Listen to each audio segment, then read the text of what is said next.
Hello, football fans. Well, I'm done talking about the AFC here on TikTok and on YouTube, and now it's time to get started on the NFC previews. First up, the East.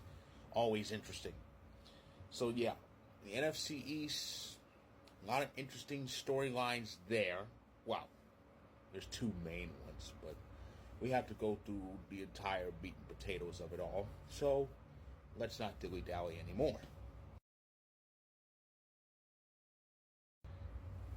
The Commanders, that was a very stunning free fall they had from their 2022 campaign, which actually saw them alive in the playoff hunt until they weren't in the penultimate week of the season. Though, if you ask Ron Rivera, he doesn't know. It was a disastrous season. They went from, what was their record? I think they were 8-1. I think they were, but they won 8.5 games, which is an even 500 in 22, and then they only won 4 last year, and that marked the end of Ron Rivera's tenure as head coach. At least he saw this coming. But anyway, I don't know what's in store for the Commanders. I know they managed to snag Austin Eckler during the offseason, so that's a big get. They drafted a quarterback, so we'll see how he does, because chances are he's going to start for him, but it should be interesting. I want to say I see some slight improvement, but not enough to warrant a playoff spot. I kind of want to say they might make things interesting, but we'll see how the NFC goes. After all, it's a mess. The whole conference is a mess, so who knows what's going to happen with Washington. As bad as Washington's free fall was, the New York Giants, my goodness, what happened? This team shocked the world. They had a great start in 22, but they fell off, but won just enough to get in the playoffs. And they made something out of it. They made it to the divisional round where the Eagles finished them off. But that was going to happen anyway. Last year, it was a disaster. They completely fizzled. They absolutely disappeared. And it resulted in a 6-11 season where fans are kind of wondering, we paid Daniel Jones for this. Sad part is, it's going to get much worse for the Giants before it gets better. Why, you ask? This is why.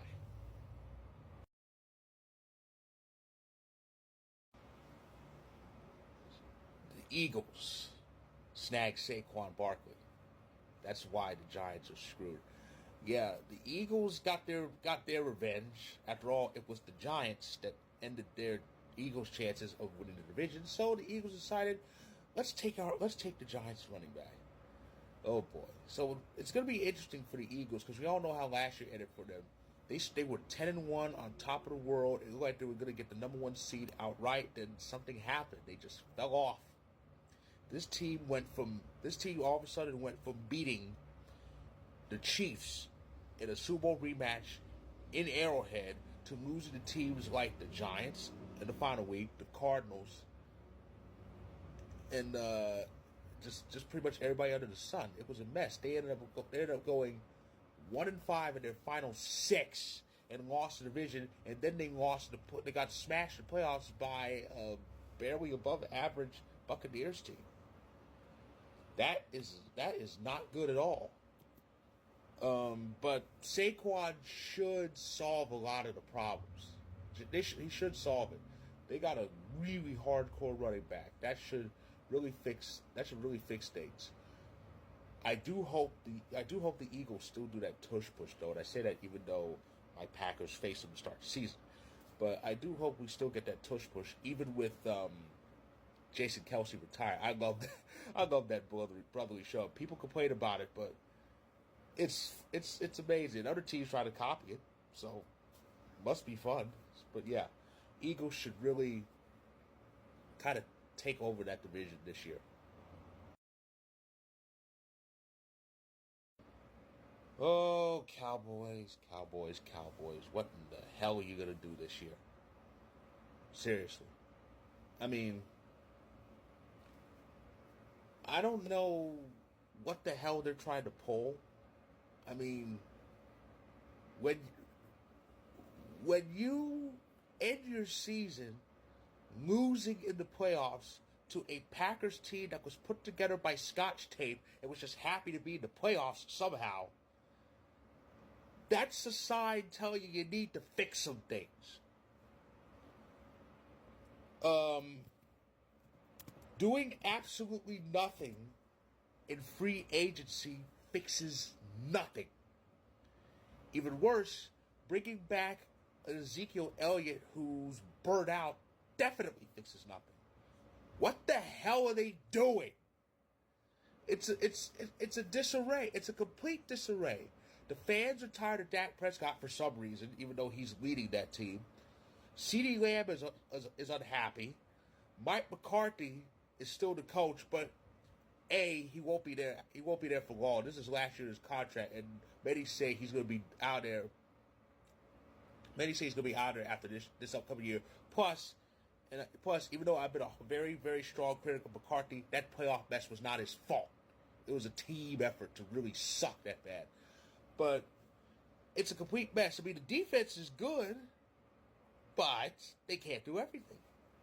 They can't do everything. And they don't really have a running back because they, for some reason, let Tony Pollard go to Tennessee and didn't even try to get Derrick Henry. You know, Dallas, so many people are laughing at the Cowboys because of what they're doing, really what they're not doing. I'm not one of them because I save my ridicule for teams who deserve it, including two of them who are in a division I'm going to talk about next. But Dallas, they're pretty much screwed. They're pretty much screwed as far as the division. The fucked up part is the NFC is such a cesspool now that they'll be in the thick of the playoff race, and the NFC East is so cut and dry that they'll actually have a shot in the division, but they're not going to win it this year. It's going to be the Eagles' division. I just know it. It's the Eagles' division to lose. I really think so. Cowboys, I don't know what to tell you. So that's my preview of the NFC East. It should be very, very interesting. Should be very, very interesting.